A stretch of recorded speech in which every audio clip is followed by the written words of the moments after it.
আমি এমন অনেক মানুষ দেখেছি যার গায়ে কোনো পোশাক থাকে না। আমি এমন অনেক পোশাক দেখেছি যার ভেতরে কোনো মানুষ থাকে না। আসসালামু আলাইকুম, আপনাদের সবাইকে আরও একবার স্বাগত জানাচ্ছি আমার আরও একটি নতুন লাইফস্টাইল ব্লগে। আশা করছি যে যেখানে আছেন এবং যে অবস্থাতে আছেন খুবই ভালো আছেন এবং সুস্থ আছেন।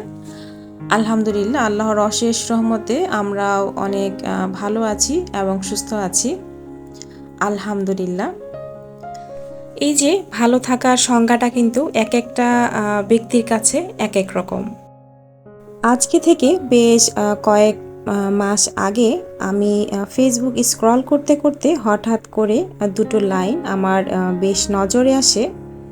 আর লাইন দুটো ছিল এমন: আমি এমন অনেক মানুষ দেখেছি যার গায়ে কোনো পোশাক থাকে না। আমি এমন অনেক পোশাক দেখেছি যার ভেতরে কোনো মানুষ থাকে না। আর এই লাইন দুটো আমাকে অনেক বেশি ভাবিয়েছে, আর সেজন্যই আপনাদের সঙ্গে আজকে শেয়ার করছি। আর এই লাইন দুটো ঠিক নিচে ছিল একটা পিকচার, আর পিকচারটা ছিল এমন: একটা শপিং মলের কাচের দেয়ালের বাইরে ফুটপাতে অর্ধবস্ত্র অবস্থায় ঘুমন্ত ছিল একটা ছোট্ট শিশু। আর ঠিক কাচের দেয়ালের ভিতরের অংশে আলো ঝলমলে পরিবেশে শপিং মলে অবস্থান করছিল জমকালো পোশাকে আবৃত অনেকগুলো নিষ্প্রাণ দেহ, অর্থাৎ যেগুলোকে নাকি আমরা ডল বলে থাকি।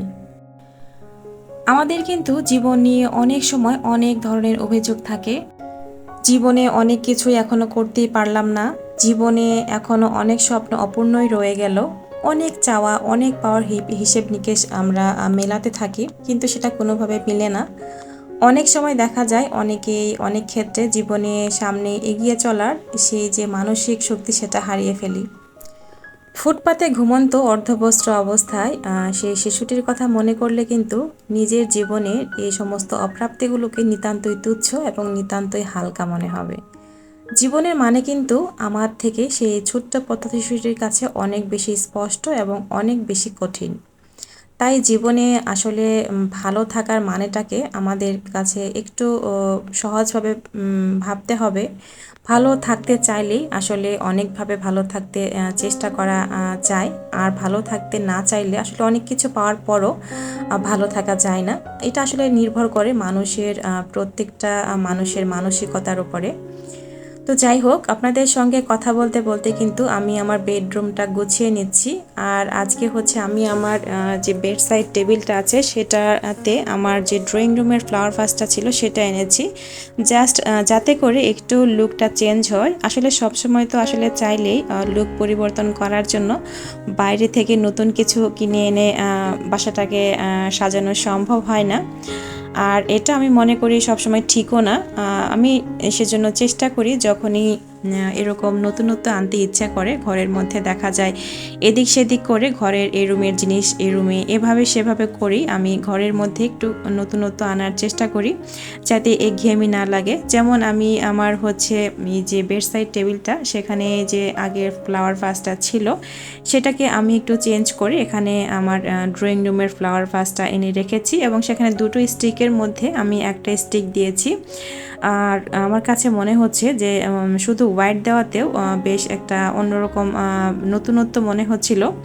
আর এখানে আমি হচ্ছে আমার যে ড্রেসিং এরিয়াটা আছে সেটাকেও একটু ক্লিন করে নিলাম। আসলে এক এক দিন আমি এক একটাই রুম এভাবে ক্লিন করে রাখার চেষ্টা করি, যখন যেটা ধরি তখন সেটা পুরোপুরিভাবে ক্লিন করে রাখার চেষ্টা করি। তো দেখতেই পাচ্ছেন ফাইনালি আমার বেডরুমটা কিন্তু একদমই গোছানো হয়ে গেছে, পরিষ্কার এবং পরিপাটি।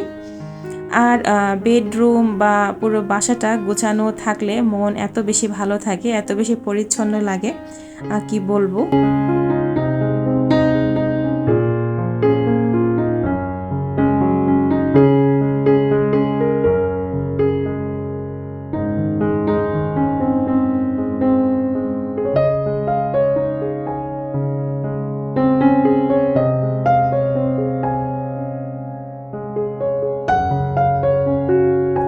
আমি কিন্তু জানি না এখন পর্যন্ত আমার ভিডিওটি কে কে দেখছেন বা কে কে এখন পর্যন্ত আমার সঙ্গ দিচ্ছেন। তো যারা এখন পর্যন্ত আমার ভিডিওটি দেখছেন, আমার আজকের ভিডিওটি যদি আপনাদের কাছে এতটুকু ভালো লেগে যায় তাহলে প্লিজ অবশ্যই একটি লাইক দিতে ভুলবেন না। আর আমার পরবর্তী ভিডিওগুলো দেখতে চাইলে আমার চ্যানেলটিকে সাবস্ক্রাইব করে পাশে থাকা বেল বাটনের অল অপশনটি সিলেক্ট করে দিতে হবে। আর ইতোমধ্যে যারা কাজগুলো করে দিয়েছেন আপনাদের সবাইকে জানাচ্ছি অসংখ্য ধন্যবাদ।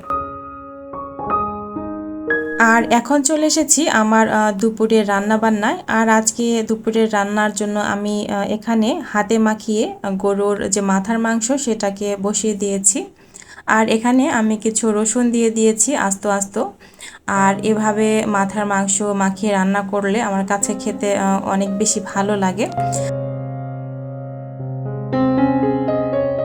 আর এখানে আমি একটা বেগুন কেটে নিচ্ছি, আর এই বেগুনটা আমি আজকে ভাজি করব। আর আজকের খাবারের মেনুতে এই দুটোই থাকছে, বেগুন ভাজা আর সেই সঙ্গে মাংস। আর দেখা যায় সব সময় কিন্তু অনেক বেশি আইটেম রান্না বান্না করতে অনেক বেশি সময় লেগে যায়, আর সব সময় সে ধরনের মানসিকতাও থাকে না, ধৈর্যও থাকে না। আর ইদানিং কিন্তু টুকটাক বৃষ্টি হলেও একটা ভ্যাপসা গরম কিন্তু আছেই, যার জন্য আসলে রান্নাবান্না যে খুব বেশি সময় ধরে করতে ইচ্ছে করে তেমনটাও না। তো এই তো এর মধ্যে কিন্তু আমার গরুর মাংসটা রান্না হয়ে গিয়েছে, এটাকে আমি ফোড়ন দিয়ে নিয়েছি রসুন এবং পেঁয়াজ এটা ভেজে। আর এই তো দেখতেই পাচ্ছেন এখানে আমি বেগুনগুলোকেও ভেজে নিচ্ছি। আমার রান্না কিন্তু অলমোস্ট প্রায় হয়ে গিয়েছে, কারণ যেহেতু আমি তেমন কিছুই রান্না করছি না, খুবই সিম্পল বেগুন ভাজা আর সেই সঙ্গে মাংসটা তো হয়ে গিয়েছে।